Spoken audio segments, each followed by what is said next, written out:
Shifting focus now to some more breaking news that's coming in. Jairam Ramesh of the Congress party taking to social media to take a dig at the Prime Minister as he readies to stake claim to forming the government for a third time around. Jairam Ramesh now posting on social media to go on to say that in 1989 the Indian National Congress got 197 seats and was the single largest party but did not form government. Mr. Rajiv Gandhi believed that it was a decent thing to do. Who can say that of the caretaker Prime Minister who has no morality and decency in him? That's the jibe that the Congress is now taking at the Prime Minister. This is something that we've been talking about. How the Congress has been claiming that this is a loss of face for the Prime Minister personally and for the BJP, which is why he cannot continue as the Prime Minister and should not be taking oaths as the Prime Minister for a third time around. That's the attack that's being mounted once again by the Congress party.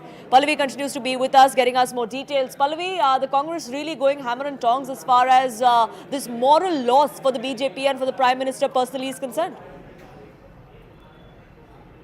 That's exactly what we were talking about, Poonam, a short while back. What they're going to do is that for the next 5 years, they're going to keep on discrediting the Prime Minister and say that he does not have any right to be in office. Therefore, his decisions, his policies, and whatever the government says and does is something which is completely ultra-wise. As you just pointed out, Poonam, he's given evidence to show that when Rajiv Gandhi had got 197 seats, he still did not stake claim to form the government. It is a minority government, according to a Congress party, though the BJP has 240 seats.